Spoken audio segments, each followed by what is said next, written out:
Yes, ladies and gentlemen, good evening. The dancing is about to start, so I hope you've all had a glass of wine in anticipation of that. I did not choose the music, but I do have the honour of being the president of the Society of Editors, and that is a privilege because we believe so passionately in defending press freedom and media freedom and the right to freedom of expression. And so it's fantastic that you're all here tonight. The theme for the conference, as I'm sure you know, is fighting for real news. And that clearly embraces all sorts of subjects. It's about the importance of debating fake news, quality news, however we define that, finding new sources of income, the relationship between traditional publishers who are innovating and the technical giants. We'll be talking about threats to journalists in this country through state control and threats to journalists abroad, which can mean even more serious things, as unfortunately we all know. It should be a very exciting and worthwhile conference, and so for that reason it is great to see so many of you here. But we are a non-profit making organisation, so without the support of various sponsors, this would all be impossible. So I'm going to, I try not to look at notes, but I'm going to look at my notes so I don't leave anyone out, and we could all cheer after every name, or maybe not, but I'm going to read out. Ian Murray's watching me at the hawk at the back, so I don't get this wrong. The Society of Editors Conference is supported by Camelot. No. Ronan Harris is doing the lecture tonight, but maybe Ronan, you can also tell us who gets those cheers, I don't know. Which has sponsored the Society of Editors since 2001. United Utilities, Google, who are here in force, by the way, JTI, Foot Anstey. It's quite amusing, isn't it, really? But I am going to get serious for 1 second, which was not the plan, but Ian will be saying a few words about Bob Satchwell later, and I know a lot of us who have been here for a long time will be thinking of him at this moment because he was the life and soul of this organisation, and without him this would not exist, basically. As I'm sure you know, he's not very well, although there are some signs of improvement. And moving on from that, Foot Anstey were particularly helpful with me and the Society with their legal advice and support during that challenging period. So thank you very much for that. PCS, they're very exciting but very important because we all rely upon them. NLA Media Access. And that wine was particularly good. I know you're all thinking Waitrose. There's only a few more to go. Cambridge News. And David is going to say some more words to excite you further in a moment.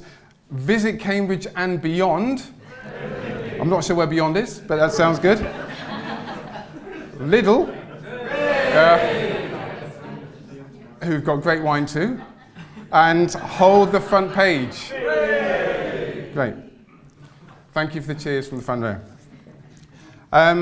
So that's the sponsorship bit out the way. As I said, Ronan is very kindly going to do the keynote lecture in 5 or 10 minutes. There'll be a Q&A, and you'll all be invited to speak and ask questions. Then there is the buffet supper just next door where we were a few minutes ago. I want to get a boring bit out of the way so I don't forget about it. Tomorrow is another packed day. There are coaches available. Ian, tell me if this is wrong. At 8:30. They leave at 8:30 just so we get everything right. So there are 2 coaches and they'll be packed full of 40 each, and there's some more people making their own way to the conference at Clare College as well. And they'll be leaving at 8:30. So if those of you who are staying tonight could be kind enough to check out and leave your baggage in time, that would be fantastic. And some people are staying the next night as well, so that's fantastic too. So next, I would like to introduce David Bartlett, editor of the Cambridge News, who would like to welcome you to the city. David.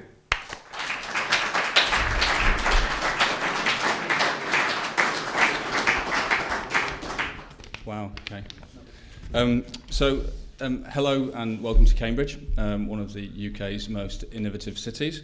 Like many cities, Cambridge is going through huge change. This hotel that we're in here today didn't exist a couple of years ago, and neither did the area surrounding it. So Cambridge is a city that knows that it needs to keep moving forward. It can't sort of rest on its laurels if it's going to remain a place as an incubator of ideas and technological and medical breakthroughs. And those changes, just like in our industry, come with growing pains. So I've been the editor of the Cambridge News for 15 months now. I spent most of my career at the Liverpool Echo. In my relatively short time here, we've relaunched the website, we've transformed the newsroom, and most recently we found ourselves thrust into the international spotlight after the declassification of papers surrounding the assassination of JFK. If you believe the comments on Hold the Front Page, Cambridge News is part of a crypto-communist conspiracy. So we've been accused of lots of things in our time on Hold the Front Page, but being part of a communist conspiracy is a new one. Like Ian, I'd like to pay tribute to a former editor of the Cambridge News, Bob Satchwell, who has done so much for our industry. As many of you know, he stood down due to ill health in the autumn. Bob was a tireless defender of the freedom of the press and press freedoms. His energy and drive kept the society as a force for good, defending all the rights that we hold dear. Bob handed over to Ian Murray, who will make an excellent director, and you might be wondering how I know this. Well, Ian and I first met on a press trip to Dubai a few years ago. And believe me, if you've been on a high-speed ride on a rubber donut, I think it was, Ian, behind a high-speed boat, then you get to know somebody rather well. So I think, thinking about that, Ian, it's probably perfect preparation for this role. But in all seriousness, Ian will be a brilliant director for the society. And during our conference, we'll hear many distinguished voices about the future of news and how we can fight for real news. And I think the pertinent issue for me is actually how we create a sustainable future for news, because I think we all in this room know the difference between real and fake news. That's a question that occupies our thoughts quite a lot at the Cambridge News. We now reach more people every week than the BBC, but we know that's not enough if we are to have a sustainable role in the future and remain attractive to advertisers. So I recently sent a memo to our team at the Cambridge News encouraging the newsroom to use its natural journalistic curiosity for the world to help us ask the questions that will help us reach more people and do that in a meaningful way. Most of us came into journalism because we have curious minds, we want to find things out, tell people about it. But as an industry, I feel that we've sort of been indifferent to finding the solutions to our broken business model. I think as leaders, we have a responsibility to challenge that indifference, to use our natural curiosity to ask the questions that help us develop new partnerships, new revenue streams, and importantly, telling important stories that matter to our audiences. Last month, while I was on holiday, I picked up the excellent book Sapiens by Yuval Noah Harari. There are a number of theories about the origins of our species in there. One very persuasive theory centres around the social element of language and the power of gossip. Whereas a monkey can communicate and say, hey, lion, early Homo sapiens were able to say, careful, there's a lion at the bend of the river. And that capacity to tell stories and gossip was crucial to our evolution. The book observes that rumour mongers are amongst the original Fourth Estate, journalists who inform society to protect it from cheats and freeloaders. Reliable information about who could be trusted meant that small bands could expand into larger bands, and sapiens could develop tighter, more sophisticated types of cooperation. Now, we've come a long way in 70,000 years, but just as the need for storytelling was vital then to protect society from wrongdoers and create effective cooperation, it's fundamental to our future, which is why it's so important that we find sustainable ways of doing real news. So, as a relatively new editor, I'm now more acutely aware of the financial storm hitting our industry, but I do sometimes feel that collectively as an industry we're our own worst enemy. Yes, it's difficult, yes, there are challenges, but I wish we would all cheer up a little bit sometimes. And just as I think we need to embrace our natural curiosity to discover new ways of doing things, as an industry, I do think we need to become a bit more optimistic, dealing with the world as the way it is, not as the way we wish it were. Letting go of the past, if you like, to look to the future. So the chip that powers most smartphones in this room, a technology that's transformed media consumption, was developed in Cambridge. Arm, the company responsible for that chip, started life in a barn not far from here. The technology that powers Amazon's Alexa started life in Cambridge. And Professor Stephen Hawking continues to inspire millions from across the world from his base here. So As we meet in Cambridge, this brilliant city that's given so many pioneering ideas and technologies to the world, my one hope is that we look forward to the future for how we can develop new partnerships to help create a sustainable future for Real News.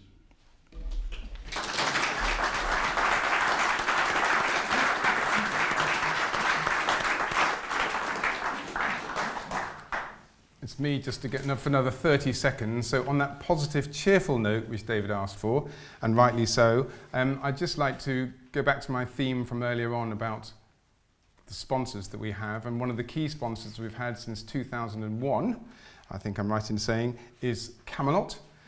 Most of you in this room will be familiar with Camelot because the stories we've all run about people scooping multi-million jackpots, and maybe you've played the game yourselves.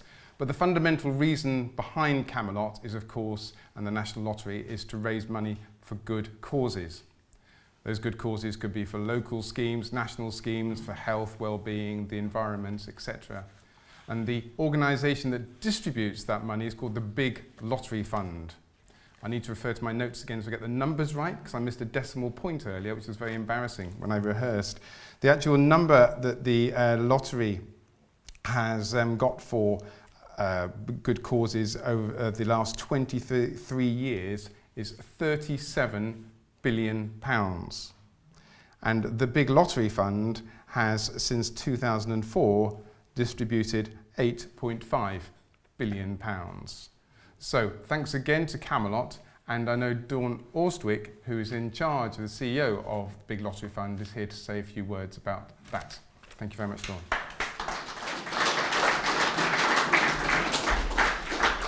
Thank you very much, Ian, and I'm glad you got the stats out of the way, because I was going to use them, so I'll go through them very fast on that basis, and then you can get to the meat in the sandwich all the faster. So my name's Dawn Orstwick. I'm the Chief Executive of the Big Lottery Fund. We actually distribute 40% of the good cause funding, which indeed has been 37 billion since 1994. So we distribute about 600 or 700 million pounds a year. We make about 12,000 grants. 10,000 of them are for under £10,000, and they kind of go into every neighbourhood, every community across the land. So our tentacles get all over the place, and we quite often come across you guys, and we're very grateful actually for the coverage that you give to the projects that we support. But I wanted to take this from kind of the level of the stats to the more personal, and share with you actually some of the stories of my own engagement with the National Lottery. So if I go right back to 1994, which is when the National Lottery was being set up, about this time in 1994, I was standing on the roof of what was then the Bankside Power Station. And it was a beautiful sunny morning, clear blue sky, sunshine, quite crisp. And I looked across to my left, across the Thames, and I saw the building that I'd worked in for most of the previous 8 years as a management consultant for KPMG. And I looked ahead of me, and across the river I saw St Paul's Cathedral. St Paul's Cathedral is one of my absolute all-time favourite buildings. Yes, because of its grace and its elegance and its beauty, but also because of the symbolic role and importance that it has in the life of London, which is now my town. And I was standing on that roof because I had to make a decision about whether or not I would take the job of being the project director for what was to become the Tate Gallery of Modern Art. And I remembered asking one of my colleagues from KPMG at lunch one day, looking across the river from the other side, "What is that building over there?" And he looked at me and he said, "Oh, it's a redundant power station. It'll get knocked down quite soon." But standing on that roof and looking at St Paul's and looking around me, I realised what impact St Modern could have on our great capital city. And I felt that that was something that I really wanted to be a part of and wanted to have a role in leading. So I took the job. And you might say the rest is history, but actually it wasn't, because at the point that I joined the Tate, we had raised £1.5 million towards a project that had a budget of £134 million. So we were a little way off. 7 months later, I stood at the fax machine in our office, and a letter curled out. For those of you that remember fax machines, that's kind of how things did come off the fax machine. And it was from the Millennium Commission. The Millennium Commission was an early distributor of National Lottery money. And it said, it was from the Chief Executive, Jenny Price, it said, it said, "Dear Nick, I'm delighted to inform you that the Millennium Commission has decided to award the Tate Gallery £50 million towards the cost of building the Tate Gallery of Modern Art." Now, would Tate Modern have been completed without that act of bravery and vision on the part of the National Lottery? Possibly, possibly not, we'll never know. It certainly wouldn't have been built as quickly. And of course, the Millennium Bridge, which joins the North and the South Banks now, the Globe Theatre, and many other parts of that infrastructure on the South Bank actually owe a significant part of their existence to the National Lottery. And then if I fast forward 20 years, this is a couple of years ago, I'm now the Chief Executive of the Big Lottery Fund, and I'm sitting in a community centre in East Belfast.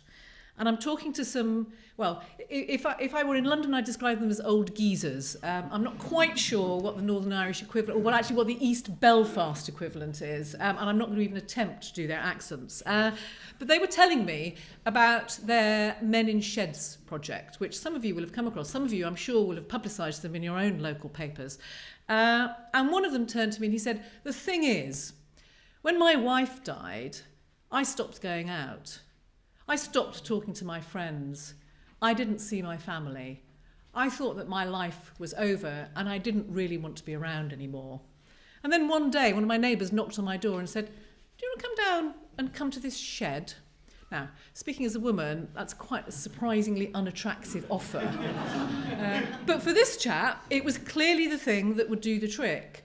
Do you want to come down to this shed and we'll chat a bit, maybe we'll do a bit of fiddling around with tools, whatever it is you chaps do in sheds?" And he said, "Okay." And what basically happened was he said, "My life has now changed. I have my life back. I have social relationships. I come 3 or 4 times a week. I chat with my mates. I help some of the young lads to learn about joinery and carpentry." Those two stories for me are the kind of opposite sides of a very long continuum of what the National Lottery achieves. It's in our nation's bloodstream. It helps to create the kind of healthy communities that we need, and we particularly need them now. And I'm going to use a quote of mine that I've been waiting to use for a long time, and I thought I'll use it tonight, because I think we're at a very interesting moment in our country and possibly our world's development, and probably one that's not dissimilar to one that we faced as society maybe 200 or 300 years ago. Now, this quote, this might reveal that I'm a crypto-communist too, is actually from Russia in 1917, and it's from a writer called Alexander Grin, and he said, "The future seems to have stopped standing in its proper place."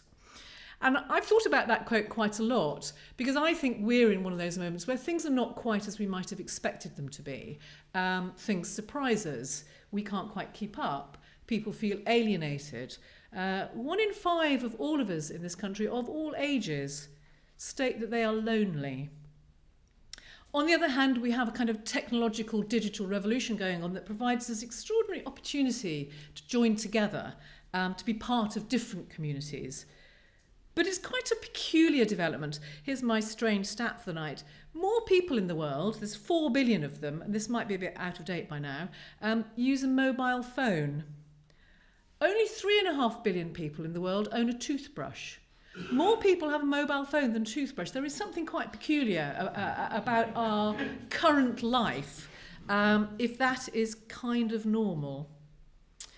We're also kind of overloaded with information, and we have a problem with trust, and I think you're probably going to talk about quite a lot of this later in the conference. 72% of British people trust government very little or not much.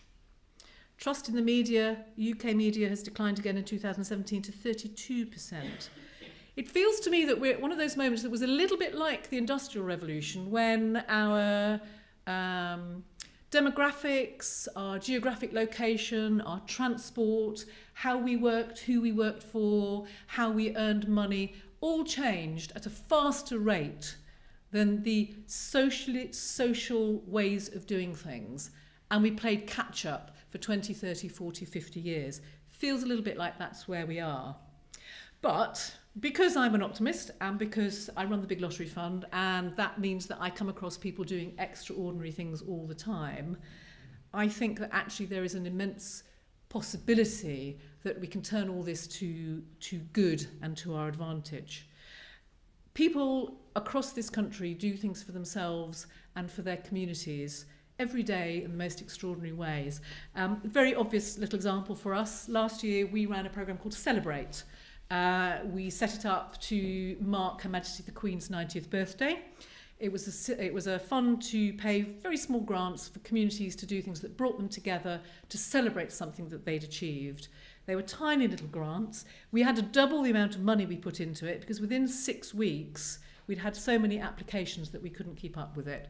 We ended up funding 1,700 projects. There were 408 marquees, 303 festivals, 160 bouncy castles, 2 world records. I have no idea what the world records were. And of course, 1 Elvis tribute act. It was very simple, but it was very powerful. It's not just those events, though. There are so many things that happen every day. There's a great report that I would point you to, which is all about kindness and the power of everyday relationships. And it cites a Tesco local in Maryhill in Glasgow, where the manager and the staff have become part of the community. They know when folk are unwell, they know when they need to have their shopping taken to them. They are an integral part of the community and the life of that part of Glasgow.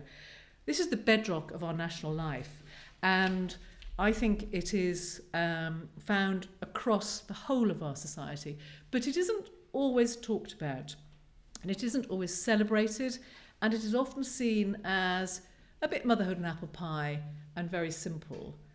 I don't think it is that simple, because if it was that simple, we'd all be doing it and we'd all be applying that degree of trust and working together to the way in which we do everything in our everyday lives. So where do you guys come in? Well, I'm really pleased that David talked about storytellers. You are fantastic storytellers. I hope that in general you're not the storytellers of fiction.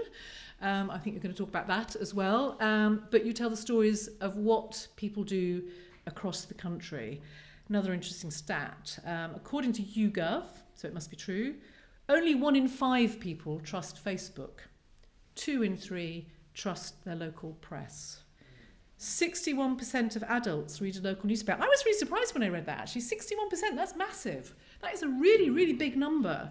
Advertising on local newspaper websites is 77% more likely to be believed and relied upon than advertising on other websites. These are really powerful indicators of the central role that you guys play in our society and how successful you are at it.